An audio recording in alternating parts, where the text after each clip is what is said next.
Sudah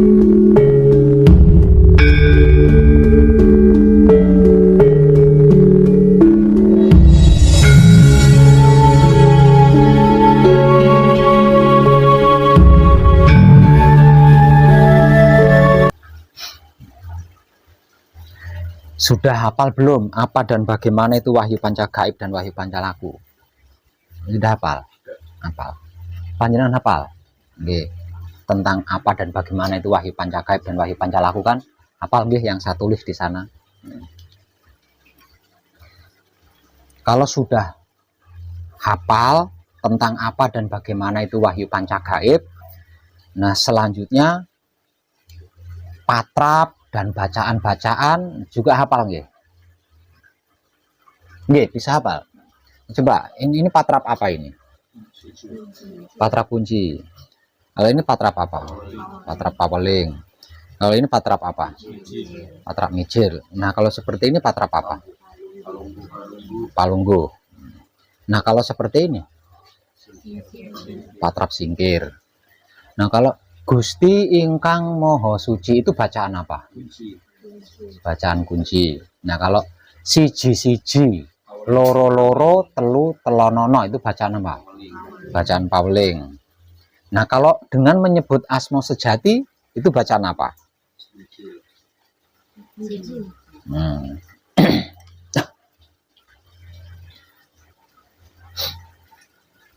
Itu penting loh ya. Itu penting loh. Artinya itu juga panjenengan harus hafal, karena itu perjalanan itu. Jadi patrap terus membaca bacaan yang sesuai dengan patrapnya itu sebuah perjalanan hidup itu. Perjalanan hidup sebelum di dunia ini. Jadi panjenengan harus hafal itu. Soalnya banyak Gusti ingkang Moho Suci kula nyuwun pangapura itu hafal banget. Itu bacaan apa nggak tahu. Itu bacaan apa bingung. Begitu juga patrap-patrap. Ketika nanti kalau panjenengan sampai di tahapan manekung puncaknya, nanti kan saya ajak masuk ke aula untuk saya temani. Nah, itu kan saya nyebut di situ. Coba lakukan patrap palungguh. Wah, ini bingung. Yang dibenahi itu pantatnya gini. Ayo tangannya patrap palungguh terus dibenahi itu pantatnya. Ini kan berarti nggak paham kan? Apa itu patrap palungguh? Coba patrap mijil, bingung. Iya semua dijajali kabeh. Itu kan berarti nggak paham itu. Jadi unik. Jadi nggak mungkin lah kita mempelajari sesuatu yang kita nggak paham, itu nggak mungkin. Nah, itu pemahaman paling utama ya. Pertama itu mengerti, memahami dan mengetahui, juga hafal tentang apa dan bagaimana itu wahyu panca gaib dan wahyu panca laku, itu utama. Nah, yang kedua, mengerti, memahami dan mengetahui nama-nama patrap dan bacaan-bacaan yang digunakannya. Itu harus tahu, itu harus hafal itu. Nah, kalau enggak lah terus piye gitu. Kalau sampai enggak itu.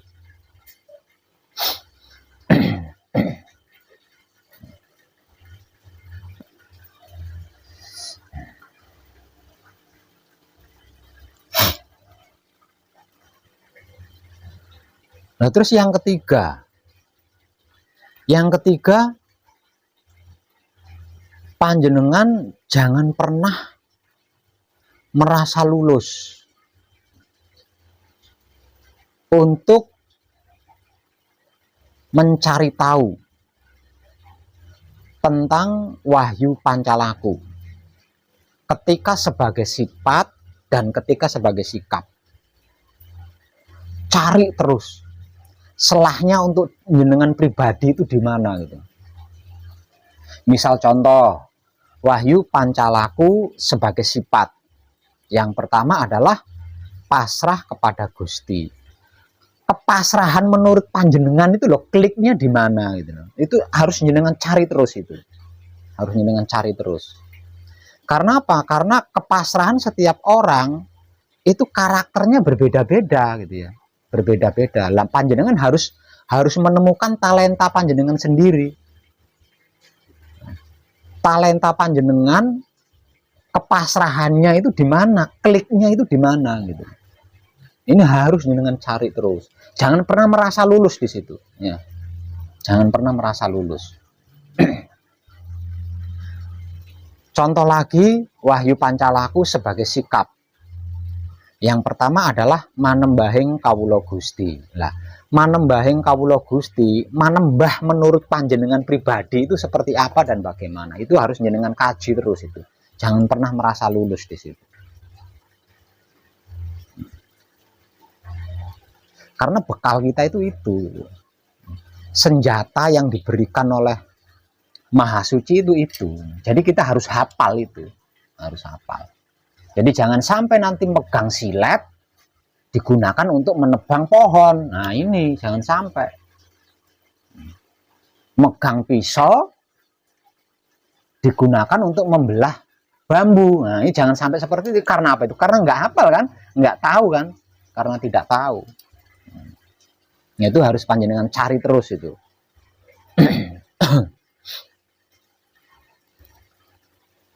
Satu misal contoh, pasrah itu seperti ini. Nah, jangan berhenti, cari lagi lain.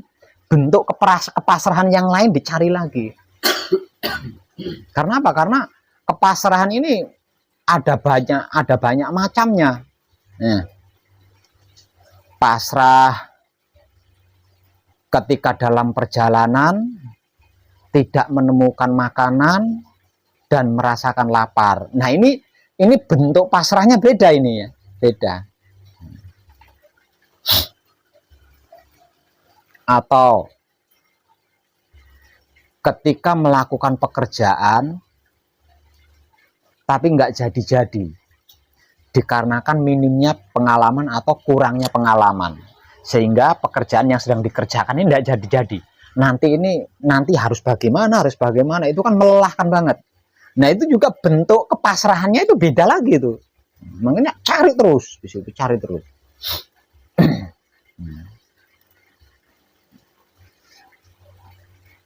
Nah yang mengaktifkan wahyu pancagaib itu ya wahyu pancalaku itu. Kalau panjenengan ilmu pengertiannya, ilmu pemahamannya, dan ilmu pengetahuannya tentang wahyu pancalaku atau iman ini mumpuni, nggak ada non aktifnya ini wahyu pancagaib, nggak ada non aktifnya, aktif terus dia. Karena apa? Karena punya alat kan, dia punya alat. Dia bisa melakukan sesuatu karena ada alatnya. Alatnya itu wahyu pancalaku atau iman yang kita pahami. Itu alatnya wahyu pancagaib. Nah kalau wahyu pancalakunya buntu, ya dia nggak punya alat. Wahyu pancagaib ini nggak punya alat. Karena nggak punya alat, dia nggak bisa melakukan sesuatu.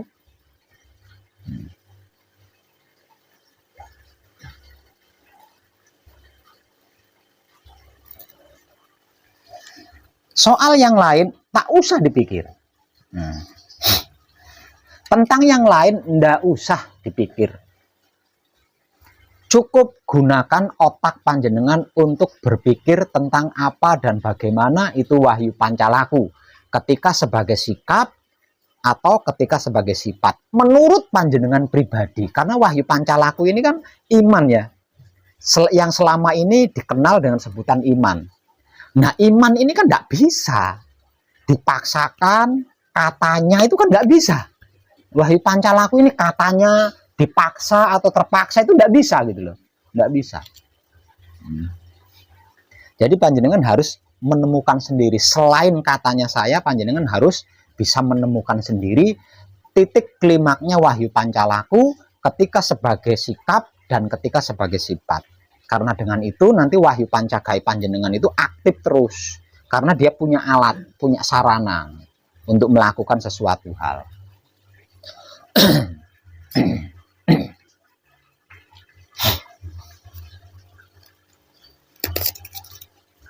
Tentang yang lain ndak usah dipikirkan. Tentang yang lain soal apapun itu ya. Tentang yang lain soal apapun ndak usah dipikirkan. Loh, kan kita hidup di dunia ini perlu makan, perlu minum, nggak usah dipikirkan. Untuk bisa mendapatkan uang kan harus bekerja, harus berusaha, nggak usah dipikirkan itu. Nggak usah dipikirkan. Kenapa saya memberikan motivasi nggak usah dipikirkan itu? Karena itu sudah terbungkus oleh pertobatan panjenengan. Dan malam ini saya akan mencerahkan panjenengan tentang tobat yang sejatinya atau yang sesungguhnya.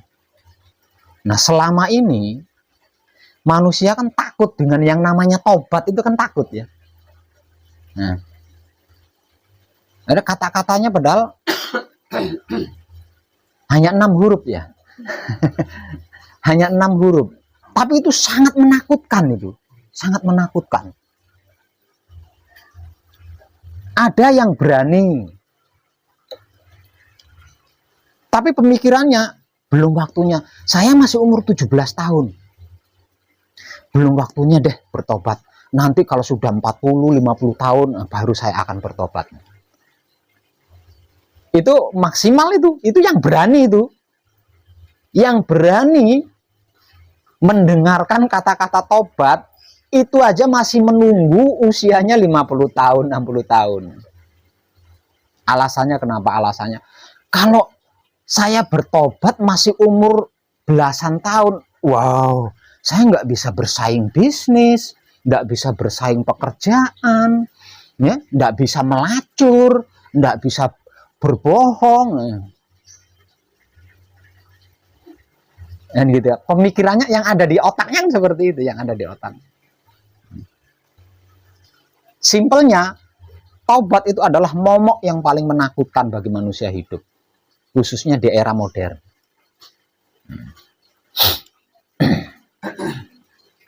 Sehingganya, karena saking takutnya dengan yang disebut taubat, maka seseorang itu akan menggunakan teknik-teknik lain.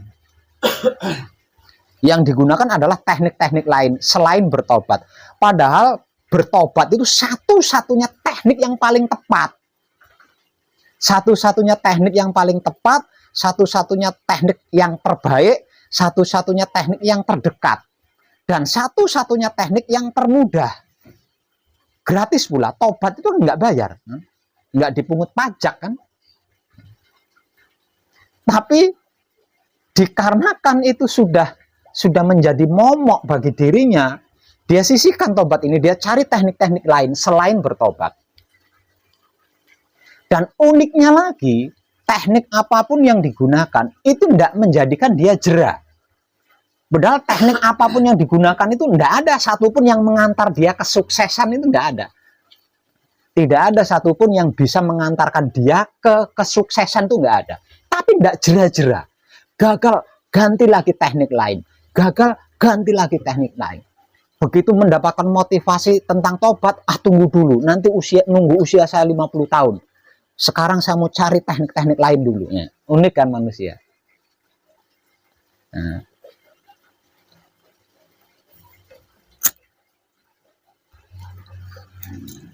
Begitu menakutkannya yang namanya tobat. Ya.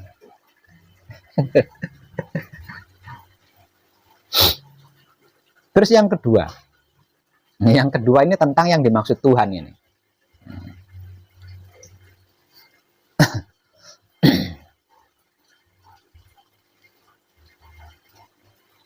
Memohon pengampunan kepada yang dimaksud Tuhan, ini juga momok yang menakutkan loh. Nah, ini juga momok yang menakutkan loh. Setelah tobat tadi, setelah tobat tadi,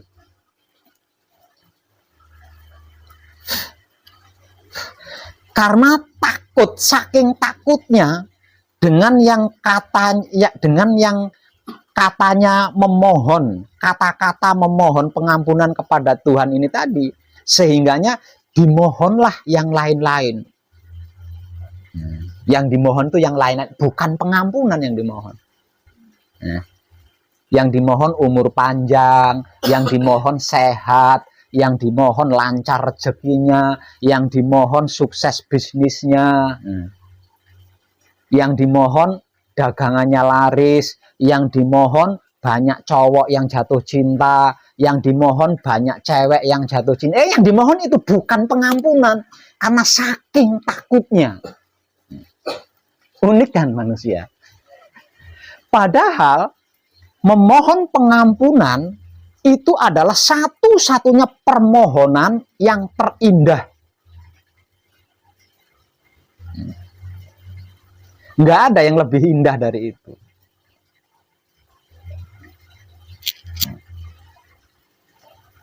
Dan hanya dengan memohon pengampunan, seseorang itu akan mendapatkan ridho Tuhan. Ridhonya Tuhan yang didapatkan. Nah, perkaranya panjenengan tahu nggak ini ridho ini? Izin dari Tuhan ini tahu nggak dengan maksudnya? Nah, dengan ridho Tuhan, dengan izin Tuhan, seseorang itu bisa melakukan apa saja. Nah, bisa melakukan apa saja. Dan ridho atau izin Tuhan ini hanya bisa diperoleh oleh orang-orang yang berani memohon pengampunan kepada Tuhan. Kalau tidak berani memohon pengampunan pada Tuhan, tidak akan bisa mendapatkan ridho Tuhan atau izin dari Tuhan, itu tidak akan bisa.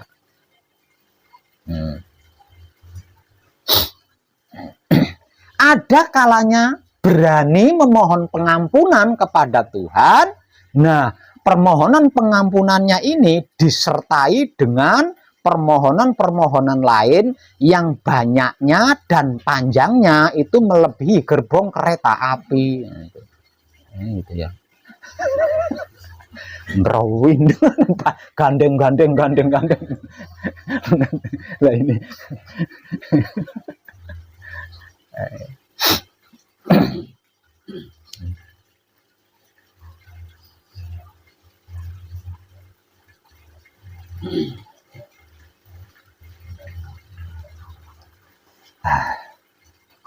Terus yang ketiga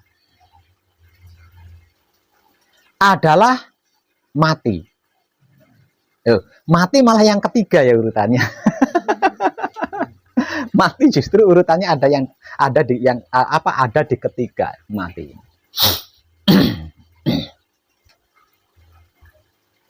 Hampir semua manusia hidup itu takut sama yang namanya mati.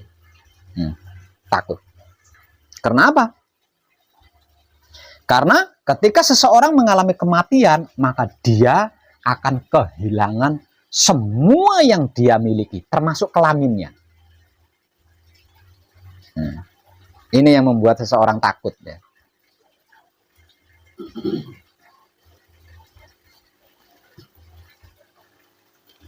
Padahal mati itu adalah penyelesaian. Nah, mati itu adalah penyelesaian dari seluruh yang belum selesai, dari seluruh yang tidak selesai di dalam kehidupan panjenengan.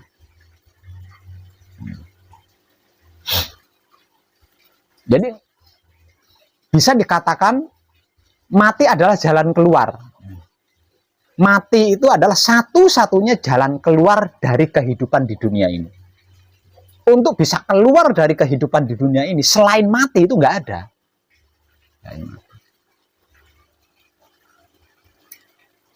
Dan hanya dengan cara mati inilah makhluk bisa bertatap wajah secara langsung dengan yang disebut Tuhan. Jadi nggak ada cara lain. Kalau panjenengan ingin mengetahui wajahnya yang disebut Tuhan, hidungnya mancung apa pesek, kulitnya hitam apa putih apa kuning, itu nggak ada cara lain selain dengan mati.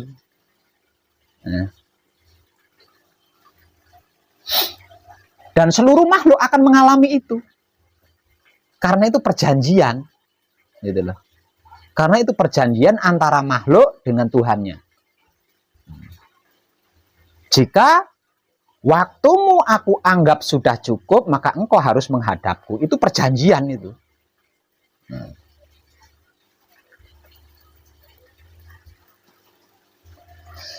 Nah, tiga hal ini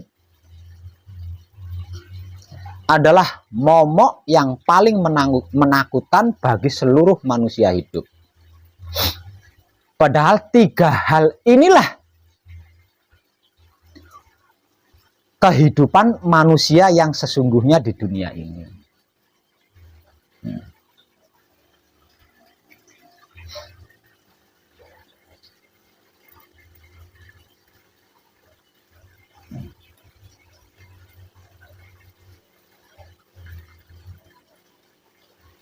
Itu wajib. Tidak bisa, satupun makhluk tidak bisa menghindar dari situ. Satupun makhluk tidak bisa menghindar dari situ. Dari tiga hal itu loh ya. Satu, bertobat. Kedua, memohon pengampunan. Dan yang ketiga adalah mati. Satupun makhluk tidak ada yang bisa menghindar dari situ. Terkecuali Adam dan Hawa, leluhur kita. Jadi yang bisa menghindar dari tiga hal itu adalah nenek moyang kita dan kakek moyang kita, yaitu Adam dan Hawa. Namun sayang, dikarenakan malu, maka kakek nenek moyang kita mengambil keputusan untuk pulang, untuk mati. Karena malu. Nah, setelah Adam dan Hawa, semua itu harus bertobat. Harus bertobat. Karena setelah Adam dan Hawa, manusia hidup itu dinyatakan berdosa. Dinyatakan berdosa, makanya harus bertobat di situ. Caranya bertobat, memohon pengampunan. Agar supaya apa? Kok memohon pengampunan? Agar supaya bisa berhadapan kembali dengan yang dimaksud Tuhan. Nah, kalau seperti itu, letak menakutkannya di mana tentang tiga hal itu? Nah, dikarenakan anak cucu keturunan Adam Hawa itu dinyatakan pewaris dosa ya, pewaris dosa. Maka diharuskan bertobat. Tidak melakukan hal-hal seperti Adam dan Hawa gitu loh maksudnya. Tidak meneruskan di situ. Nah, caranya bertobat, memohon pengampunan kepada Tuhan.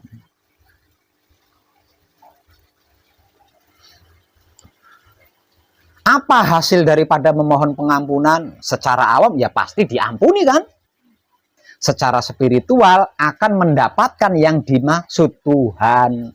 Dengan memohon pengampunan kita akan mendapatkan Tuhan kembali. Sebelum bertobat dengan cara memohon pengampunan kita tidak mendapatkan Tuhan gitu. Tuhan kita itu tidak jelas statusnya di mana, cewek apa cowok,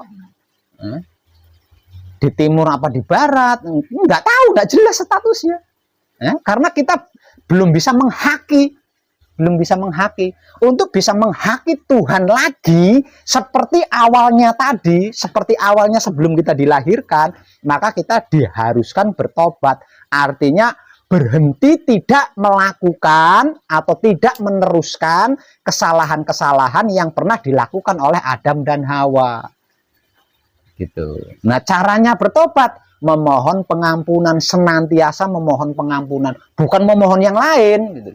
Itu tidak disuruh kamu minta rezeki pada aku, minta uang, enggak disuruh gitu. Disuruh minta pengampunan. Itu. Disuruh meminta pengampunan.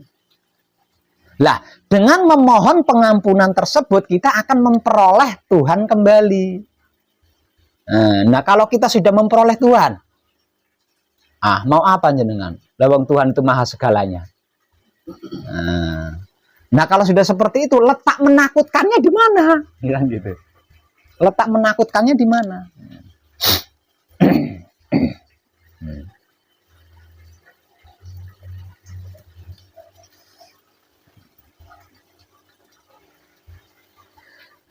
Pemahaman yang tidak tepat adalah tentang kematian. Padahal mati itu adalah jalan keluar untuk mendapatkan Tuhan kembali. Tapi kenapa mati ini jadi momok yang menakutkan? Karena setelah mati, raganya kan dikubur, semuanya kan habis. Lah ini yang jadi takut. Yang menjadi momok kan itu, yang menjadi momok itu. Padahal ketika seorang manusia berhasil mati, ya, seorang manusia berhasil mati, itu harusnya pulang lagi dengan membawa serta Tuhan ini tadi loh. Ya. Dengan membawa serta Tuhan ini tadi. Bukan berhenti di sana, terus raganya dikubur jadi santapan hewan tanah, itu bukan. Kan yang menakutkan kan kejadiannya seperti itu kan kejadiannya. Yang menjadi momok karena kejadian mati itu seperti itu kan. Padahal mati yang dimaksud itu adalah Isra Mi'raj. Seperti yang digambarkan di dalam sejarah Isra Mi'raj, itu mati gitu. Ya, itu mati. Nah, setelah Nabi Muhammad bertatap wajah dengan Allah, kan balik lagi tuh. Lu itu aslinya mati itu seperti itu. Aslinya mati itu seperti itu. Tapi kenapa kejadiannya kok tidak seperti itu? Karena tidaknya melakukan pertobatan dan tidaknya memohon pengampunan menjadikan durasi bertemu dengan Tuhan ini tadi sangat lama. Perbandingannya berapa itu? Ya, sangat lama. Artinya ketika berhadapan dengan Tuhan untuk mempertanggungjawabkan seluruh perbuatannya, ini kan lama. Raganya ditinggal terlalu lama kan busuk. Nah, ditanamlah. Tuh. Ini yang jadi salah. Akhirnya seperti itu. Kalau tidak ditanam, tetap tidak bisa kembali. Karena apa? Karena raganya busuk. Gitu ya. Wahyu Pancagat tidak akan mau memasuki rumah yang udah reot, ya, udah lapuk semua, kan tidak mau. Kalau diibaratkan Wahyu Pancagat itu tuan rumah. Nah, orang jangan mau masuk ke rumah reot yang kalau ada angin sedikit aja ambruk gitu, mau. Sama Wahyu Pancagat juga sama. Saking lamanya berdialog dengan yang disebut Tuhan, dikarenakan terlalu banyak kan yang harus dipertanggungjawabkan. Jadi dialognya kan lama. Nah, ini yang menjadikan raganya tidak baik. Itu harusnya seperti itu harusnya.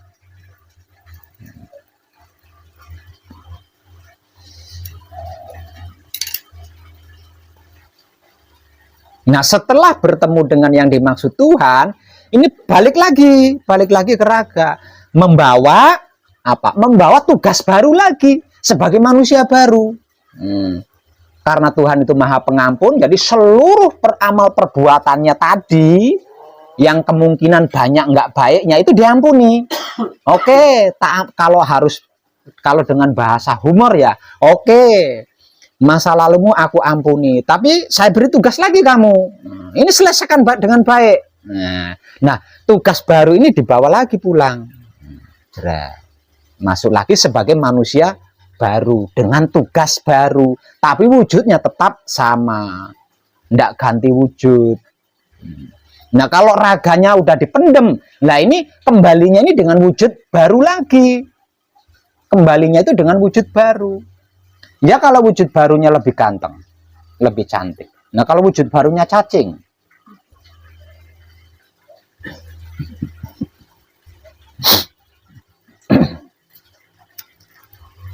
nah, kematian yang sesungguhnya itu adalah seperti itu. Jadi kematian itu bagian dari fase kehidupan berspiritual.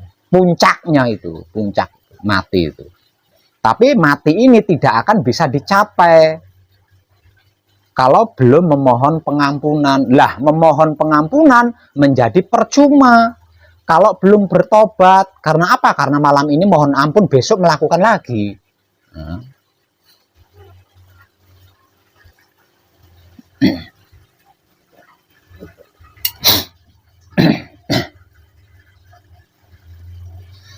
Kalau manusia hidup, kalau anak cucu keturunan Adam dan Hawa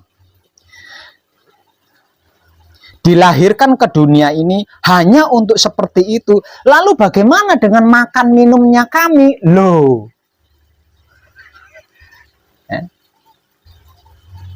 burung saja diberi makan. Ini burung loh, ini nggak bisa nyangkul ya, nggak bisa jadi PNS burung ya. Burung aja dikasih makan, apalagi manusia. Apalagi manusia. Kesimpulannya, hanya dengan bertobat seluruh kebutuhan panjenengan di dunia ini cukup gitu loh. Hanya dengan bertobat loh. Hanya dengan bertobat semua kebutuhan panjenengan di dunia ini, apapun loh itu ya, apapun loh itu tersedia, dicukupi gitu loh, dicukupi hanya dengan seperti itu. Namun bukan berarti saya menyuruh panjenengan nganggur loh ya.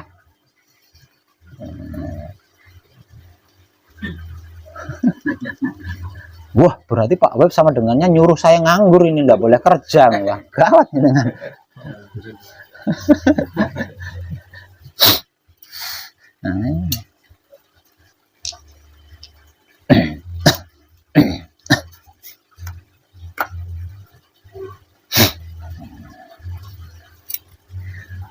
Tiga hal ini sesungguhnya menjadi endingnya Wahyu Pancalaku. Tiga hal, yaitu tobat, pengampunan, dan mati, itu adalah endingnya Wahyu Pancalaku.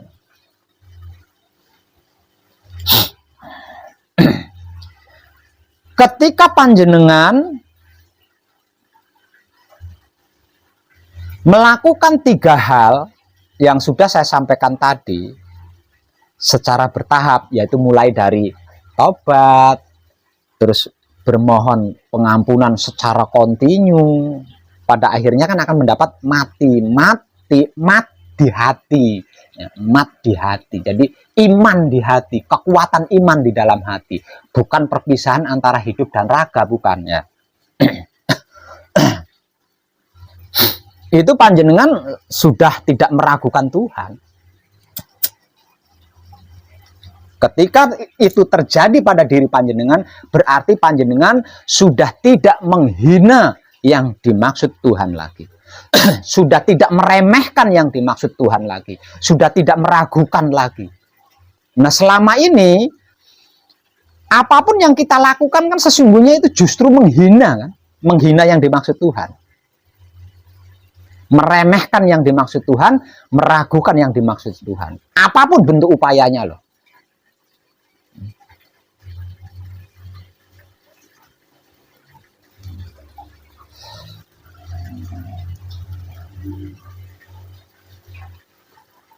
Jadi kita puja dan kita puji bahwa Tuhan itu adalah maha segalanya. Namun dibalik itu kita selalu menghina Tuhan, meremehkan Tuhan, melecehkan Tuhan, meragukan Tuhan. Bahkan dengan bangganya kita merebut kekuasaan-kekuasaan Tuhan, merebut hak-hak Tuhan. Dan selama ini kan kita melakukannya seperti itu.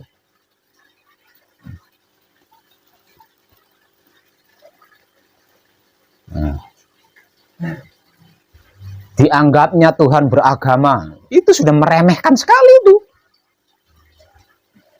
Nah, kalau Tuhan itu beragama, berarti ada yang lebih hebat dari Tuhan kan? Karena apa? Karena Tuhan harus menjalankan akidah dan kaidah agama. Hebat mana agama sama Tuhan? Ya? Nah, kalau kita menganggap bahwa Tuhan itu beragama A, beragama B, berarti ada yang lebih hebat daripada Tuhan, yaitu agama. Sebab Jika Tuhan itu beragama, berarti Tuhan juga harus ikut menjalankan akidah dan kaidah agama. Berarti Tuhan juga harus sembahyang.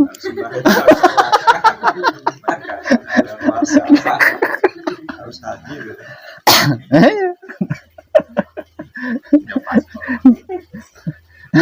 Itu udah meremehkan banget, itu udah menghina Tuhan itu. Udah menghina Tuhan itu. Nanti kan.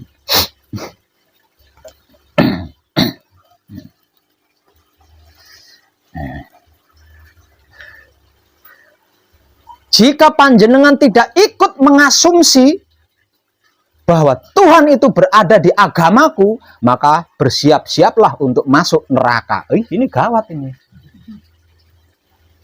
Diancam kan?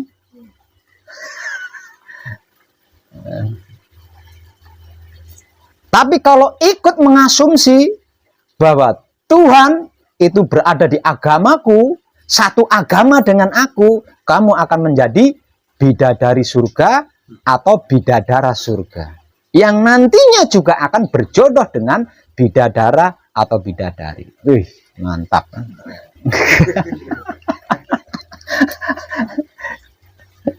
Ini pemikiran macam apa?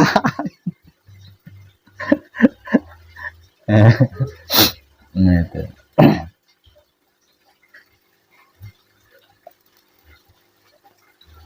Lebih konyol lagi.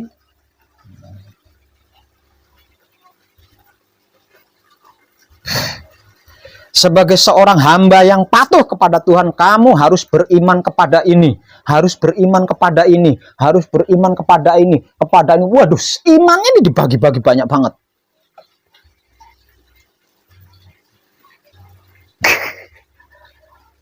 Nah, unik ya. Iman atau wahyu pancalaku diarahkan kepada yang dimaksud Tuhan saja masih simpang siur. Ditambah lagi harus beriman ini, harus mengimani ini, harus mengimani itu. Aduh, ribet banget.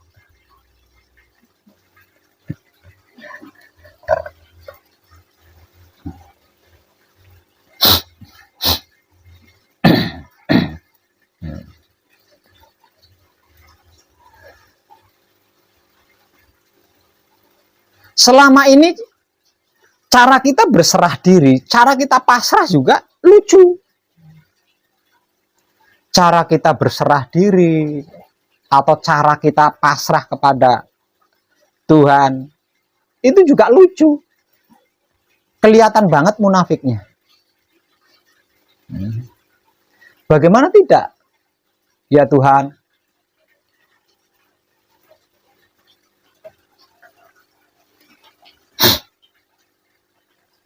aku tidak layak menempati surgamu. Ya.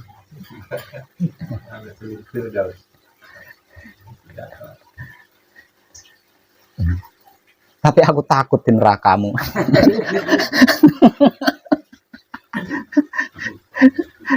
Doa munafik itu.